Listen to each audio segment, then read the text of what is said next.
Welcome back to another episode of TLA. This week I hold my first kayak fishing webinar online. If you want to learn how to catch California halibut from a kayak, stay tuned and watch the webinar in its entirety. Okay, we're going to get started in a little bit. Before we get started though, I'm going to have a whole, can you guys see my slide here? My upcoming slide here? Yep. Okay, you see my screen, right? Yes. We're good? All right, cool. Okay, so if no one's like, I'll let you guys keep your audio going right now. If not, you guys can turn it off if you guys want. But I'm just going to have you guys, kind of stay quiet a little bit until I get to about this section here, right here. And we'll have some Q&A questions here, and then we'll do it again, and we'll have another Q&A session, okay? So just save your questions until that time. I did have some Q&A beforehand that people have submitted to me, and I'll answer those along the way, okay? Okay, so today we're going to go over an introduction to halibut fishing, and really this is just going to be an introduction course. There's going to be a lot packed in it. I will provide you guys with a link afterwards where these PowerPoint presentation is going to be held at, and answer all the questions and then try to get a little bit more detail. But this is just going to be an introduction to halibut fishing.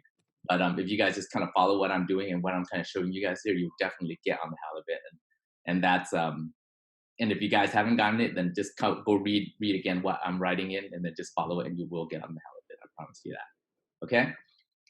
All right. So save all your questions until the designated time frame. Okay. So this year, these presentations, we're going to be doing a handful of them throughout the summer, and this is presented by the CCK fishing team, myself, and the rest of the guys are going to be here.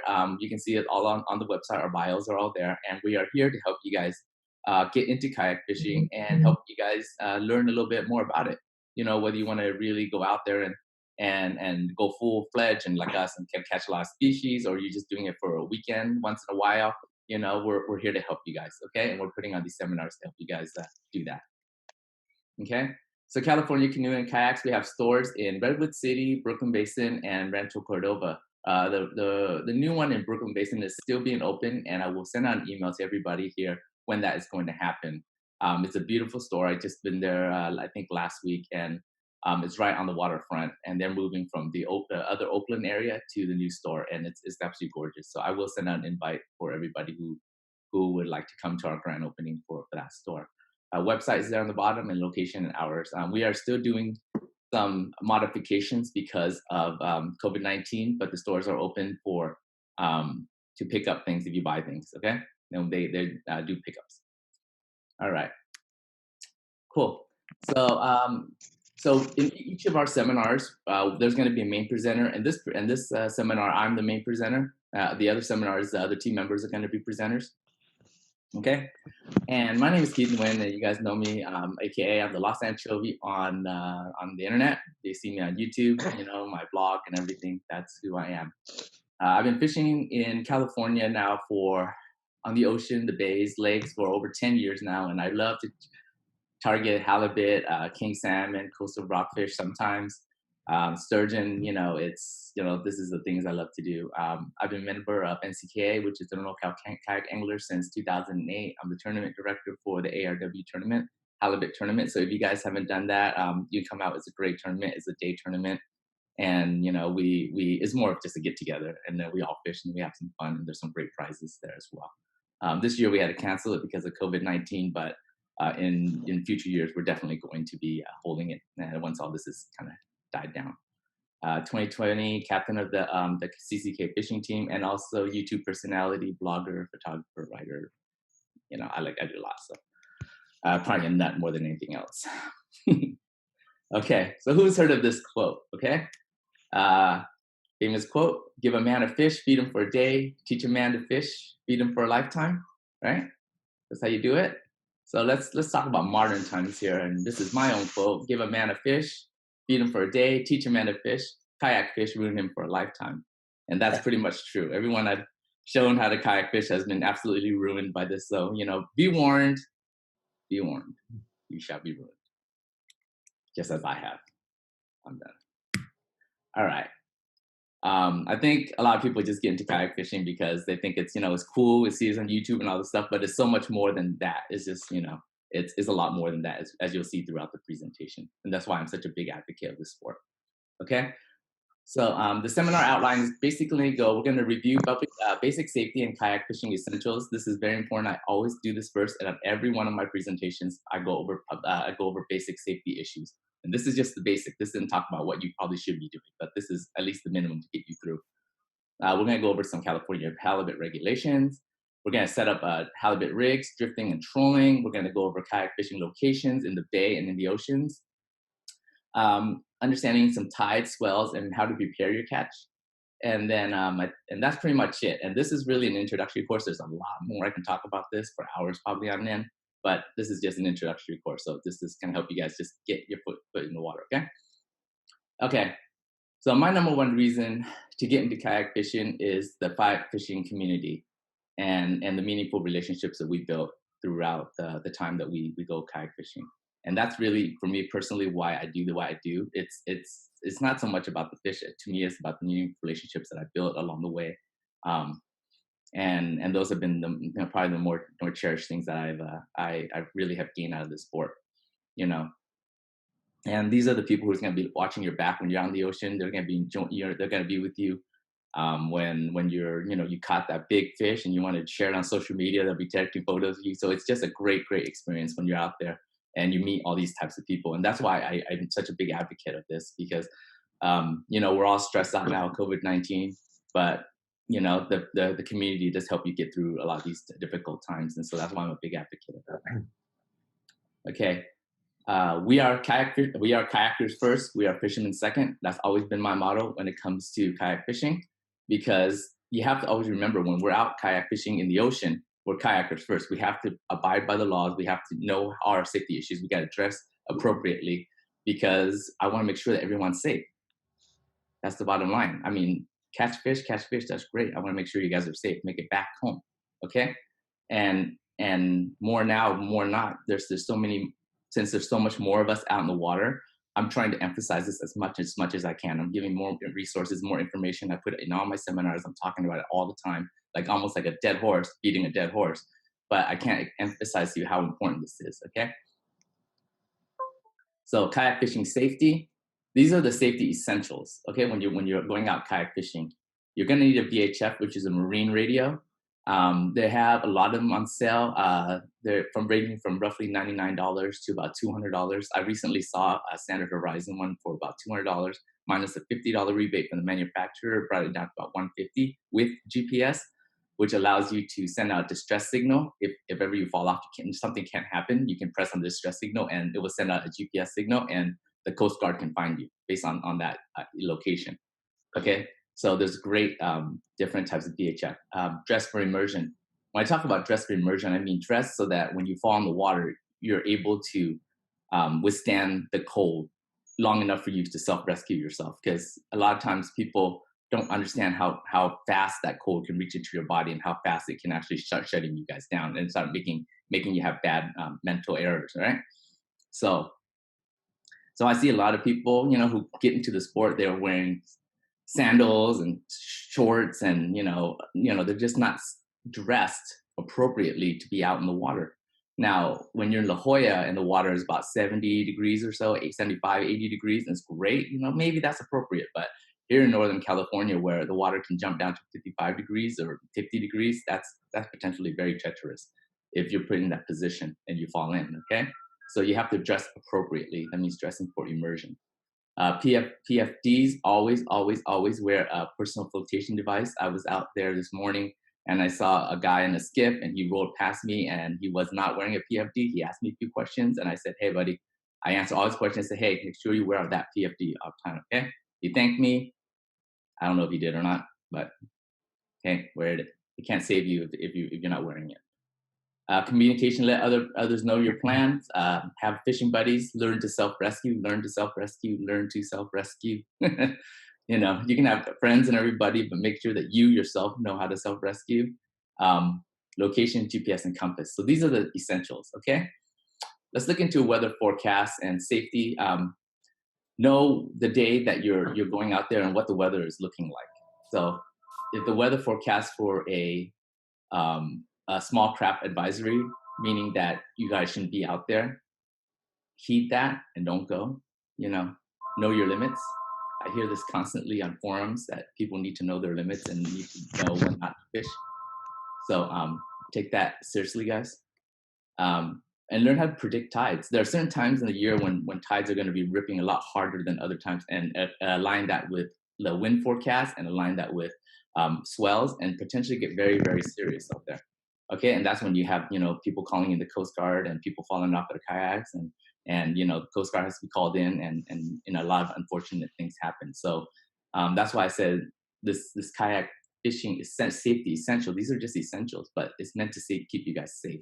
And I emphasize that a lot, with a lot of emphasis at every one of my seminars. Okay, if you guys ever have questions, you see me out on the water, you see me at the marina and decks, and you want to ask me a question, feel free to ask me a question. Okay, feel free. Don't say, hey, no, I don't want to talk to you. I'm worried. Whatever. Ask a dumb question. Just ask me. Okay, I'd rather that you take the time to ask me and I answer that question correctly for you. Okay, so these are some fun ones. I call these different things. We call this this one here, we call this the turtling, where you kind of turtle, This one I call it, I think is the crucifixion, where you kind of get crucified, So each one of these have their own little different, specified things. And this is some of my friends down at Big Sur, where they're definitely picked the wrong day to go, but I love them anyway. So they kind of learned the lesson a little hard way. But hey, man, that's just how it goes. Okay. So this is my buddy Mumu Outdoors. You guys may see him on my videos and his videos as well. He's one of my friends, and he's one of my fishing buddies. And when you're going out there, make sure you have emergency plans. Let your family, friend, member know where you'll be fishing at all times, what time you'll be leaving, what time you will be expected back. Okay? And with fishing buddies, and I talked about this before in some of my other seminars, is fishing buddies are not just somebody you go fishing with. Fishing buddies are people that you are knowledgeable about kayak safety, has the proper safety gear, is ready to assist in any situation that comes up, and must be someone you trust with your life, because that person, like it or not, is going to be the person you have to trust with your life. That means when they catch something and they catch a limit, they just can't go home, right? They have to be out with you, the whole time, because they're the person who got your back. Say you're out there and something happened, maybe, you're older person, you may have a heart attack or something, right? What's going to happen? The other person must be there in order to, pick up the phone, call somebody, call the VHF, hey, I have an emergency, blah, blah, blah, right? So they got to be someone you trust. And there's multiple times when I've heard people who say they're going to be there and then they don't show up to the day, and that person's left alone, and maybe they go out and something happens, right? That's not a fishing buddy. That's just someone you fish with. A fishing buddy needs to be someone you really trust. Okay? And they must know all those things I said, emergency stuff, beforehand. Okay? California halibut regulations. Okay? And if you're fishing for halibut in California, you got to understand the regulations. So the state of California mandates that if we fish in the ocean, bays, and waterways, we're required to purchase a fishing license. And that starts in January and that ends in December. Okay? So at the beginning of the year, you go ahead and go and purchase your fishing license. You can also buy a lifetime license as well. That's an option. But, for old folk like me, it's not really worth it. Maybe if you're 16 or something, it's way worth it. But I'm old. Yeah. Okay.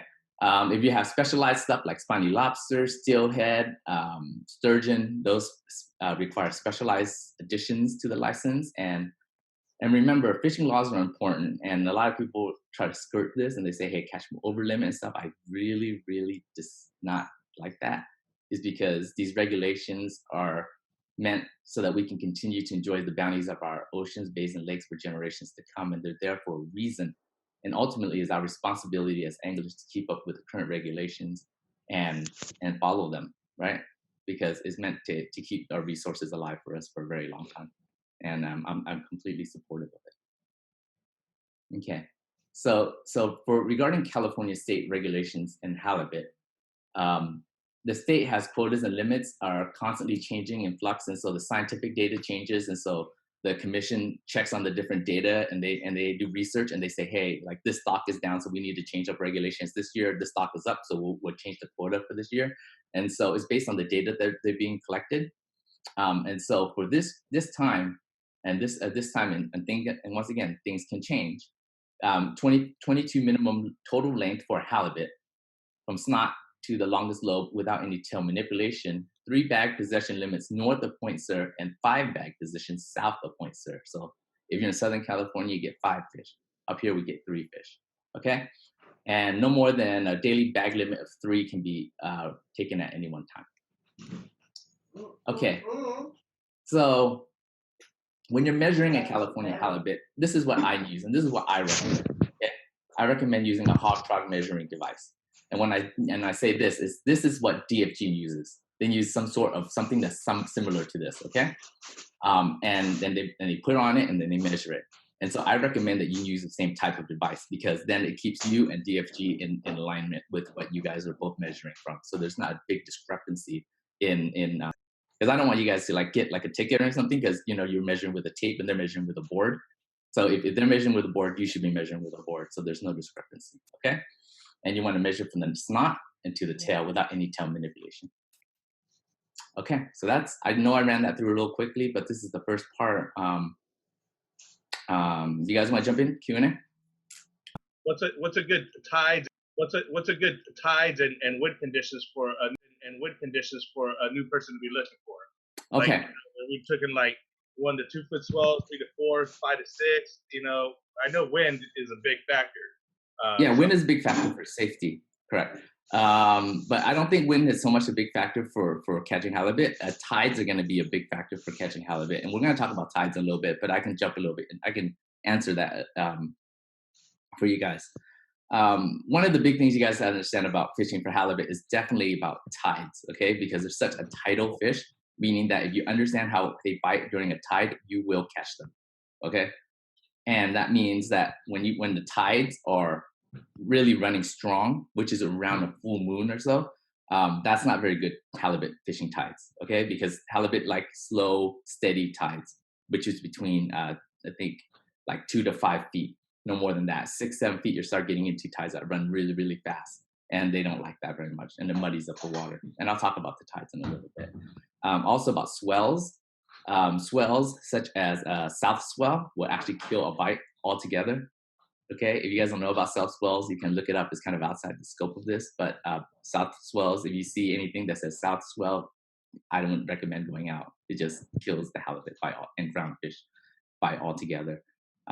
Swells are really big, also really just, you know, slows it down. So you're looking for almost like glassy, flat water, and they like it a lot. You know, you like it, they like it, everyone's happy, except for the halibut when they die.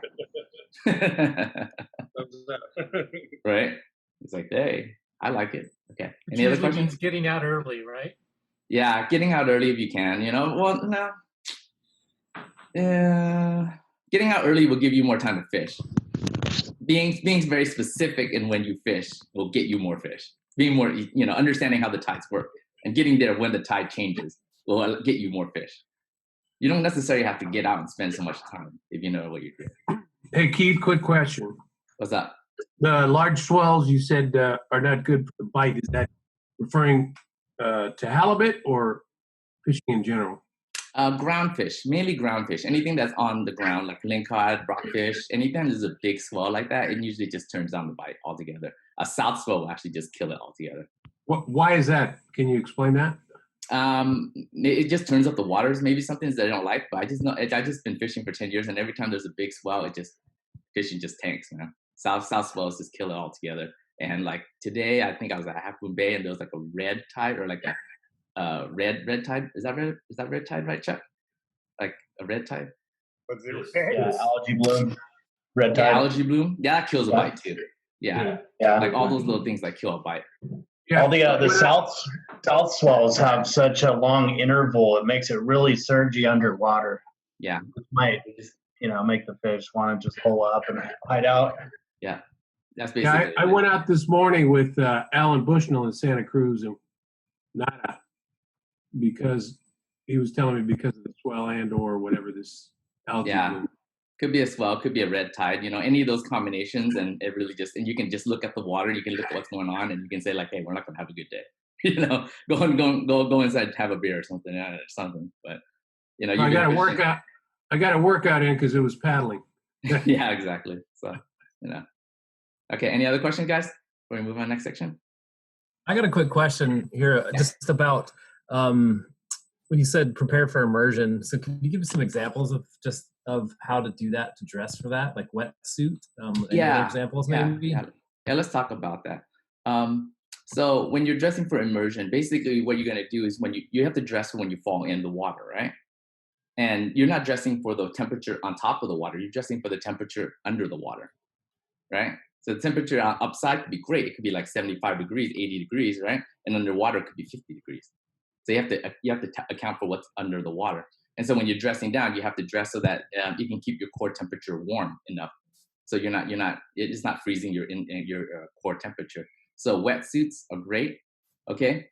Dry suits are great. Dry suits are basically just a suit that you step into, and then it zips up and it covers all the different linings with gaskets and things, and keeps you from not getting water penetrated.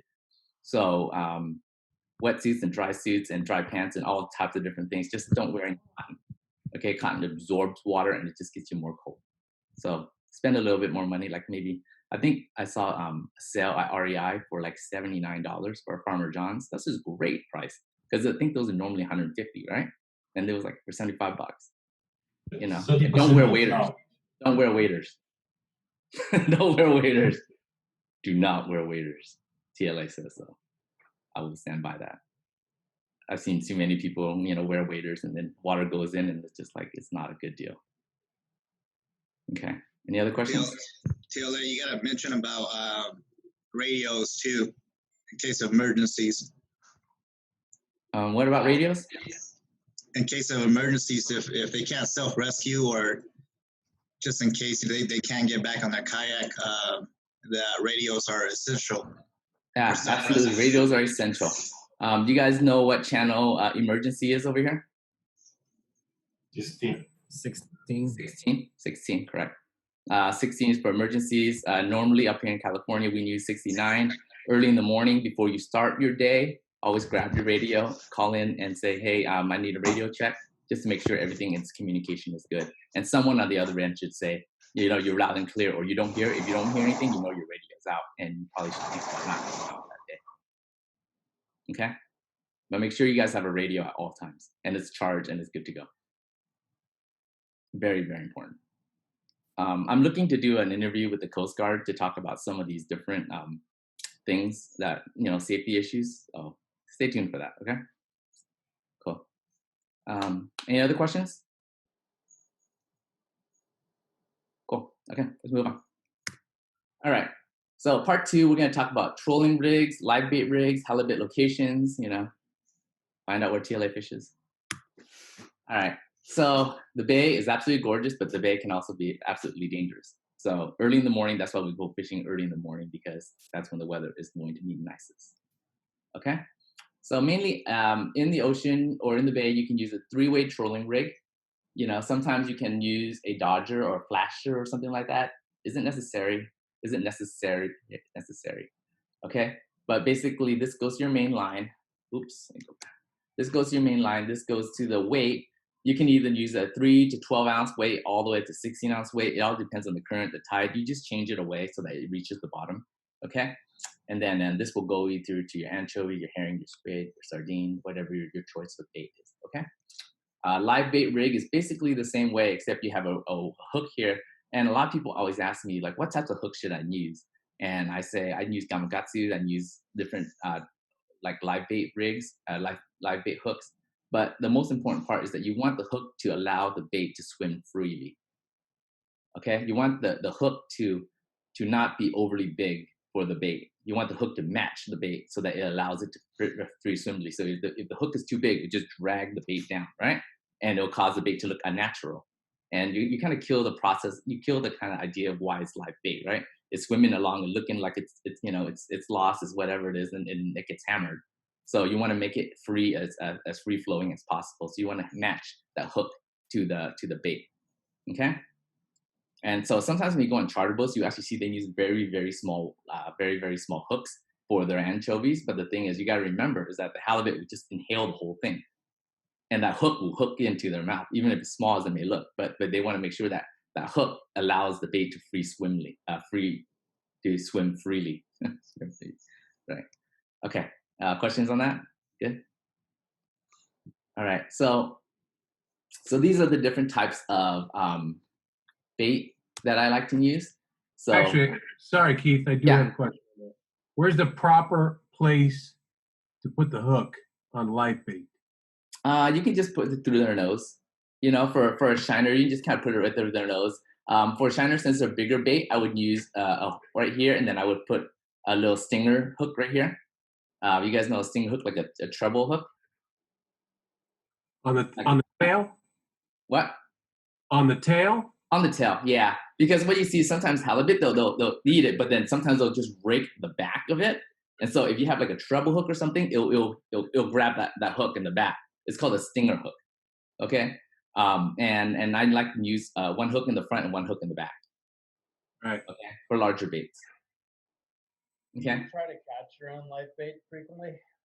Come again. I'm not hearing you. Oh, do you usually try to catch your own live bait? Oh yeah. I like every aspect of fishing. So I even catching fish is my own, my own part of my own thing. I do try to catch live bait whenever I can. I'll go a little earlier, and I'll try to, early in the season, I'll try to jig up some shiners. I'll try to jig up some anchovies when I see them in the ocean. Jig up some sardines, and throw a net for a herring or a top smelt. So in the bay, my preference in order is this. Okay, in the bay is top smelt first. Okay. You can find top smelt, that's your bait in the bay.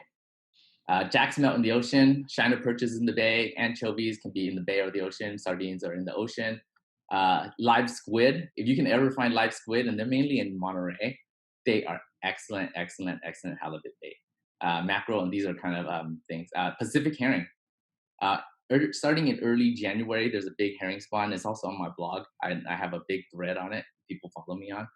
That's where I catch a lot of bait called Pacific herring when they spawn. And if you follow me on that and you catch enough bait, this is excellent bait. Actually, that's exclusively what I use in the ocean during the summer is Pacific herring for halibut. Okay? Hey, TLA? Yeah. So when is, say you're going to fishing, and what's the difference, or when do you choose live bait or tray bait? What's the difference, or when do you go, or when do you say, okay, I'm gonna go with this today or this? If you ever can get live bait, use live bait, and that's the bottom line. I mean, if I can grab a live chovy, I would use a live chovy, if I don't, then I'll use tray bait.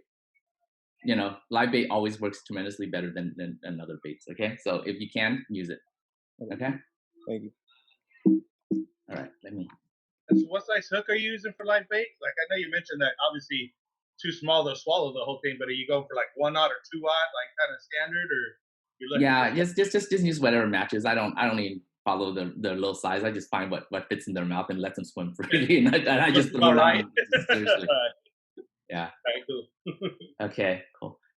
In the oceans, I mean, sometimes when you're in the oceans, you're gonna have a lot of bait fish is gonna just start kind of killing your bait, and it's just gonna get really annoying. So you can use artificials as well. A lot of guys use swim baits and use these hoochies and these little umbrella rigs and rattle traps. They all work.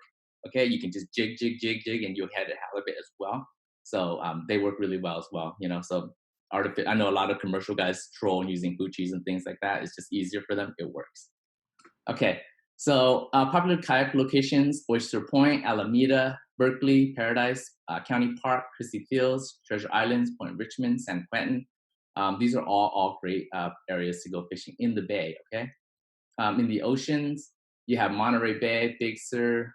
Big Sur is a very advanced place, but they do have halibut there. Recently, I was there, and someone did catch one of our people who went with us caught a 33-inch halibut out there. So they are out there. Santa Cruz, Capitola, New Brighton. So these are all Stinson, Muir, Humboldt Bay, Eureka. They all have halibut there. Okay, this one I caught recently at Stinson, and it was about a 33-inch halibut. I caught one over at Half Moon Bay about 3 or 4 days ago, and that was about a 33-inch too. So they're out there. Okay, what are you guys looking for? Let me see. You want to look for ledges, eddies, drop-offs, boating channels, structures, and surf lines. So you don't want things just to be completely flat. You want things to have a drop-off, and more often than not, drop-offs is what you're looking for. You want to cruise, those drop-off lines, okay? And a lot of popular drop-offs are the Flagpole, Alameda Rockwall, Paradise Park. If you go straight outside the pier, there's going to be another drop-off, and a lot of charter boats drift that drop-off. Channel markers at Oyster Point is a great one. Berkeley Pier remains. If you just follow along the Berkeley Pier remains and drag a live bait, you'll get hammered. And then at the end of the pier, there's another drop-off that you just go straight and you drop off a live bait and you'll get hammered. I've done it multiple times. ARW at the end of the wall is a great area because there's a lot of channel movement in that area. So it causes a lot of like bait and stuff to hang out there. So it causes the halibut to actually sit around waiting for them to do that. What's ARW? What's ARW? Alameda Rockwall. If you Okay. look at Alameda Rockwall, you'll just Google it up and you'll find one of my videos or something, and you can find it. The sailing buoy at Santa Cruz and the Mayo buoy are great also areas for halibut. And between the green and red can at Half Moon Bay, and they are big halibut there. I recently caught one there recently, so I know they're out there. All right, so you want to start in April, and then halibut season usually starts from April and runs to about October time, with June and July right around now starting to really be the prime time for halibut. Okay. Yeah, so you guys want to definitely understand how to catch this fish and get on them very fast because it's starting to happen very, really quickly, and it'll start to taper out around September, October. So now is the prime time. This good. I'm sorry, what? Does this go till 8? They're about. I'll be back. Okay. Okay, and then understanding tides, and we talked about tides and swells already, so I did cover that. You can use tides, mobilegraphics.com, use that to check the tide charts. 2 hours before and after a tide is usually when it's best to get things going.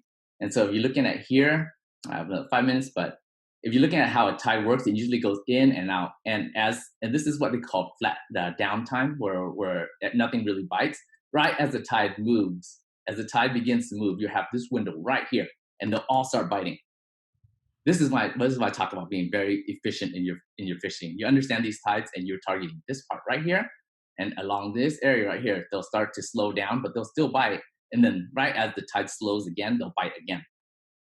And you'll see it's like sand dams. They just go bum, bum, bum, bum, bum, bum for like another 20 minutes or so. And if you're in that bite zone at that particular time, you will hammer them out.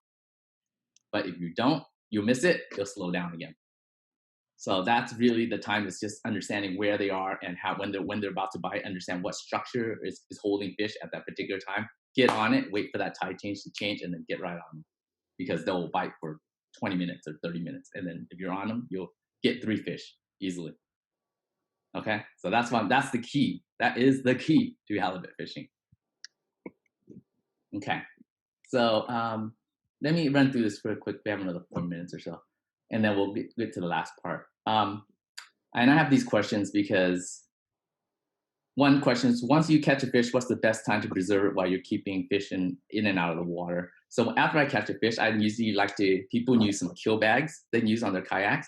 I personally just use a burlap bag you can buy for $1 or $2, and then just wet it and then put it over the fish because it keeps the UVAs and UVB rays from kind of deteriorating the fish.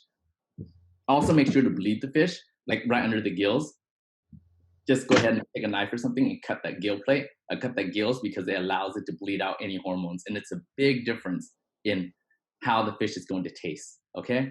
If you don't bleed out the fish, you will taste that mercury, you will taste the blood and the iron and all that stuff in it, okay? And it's not going to be very good.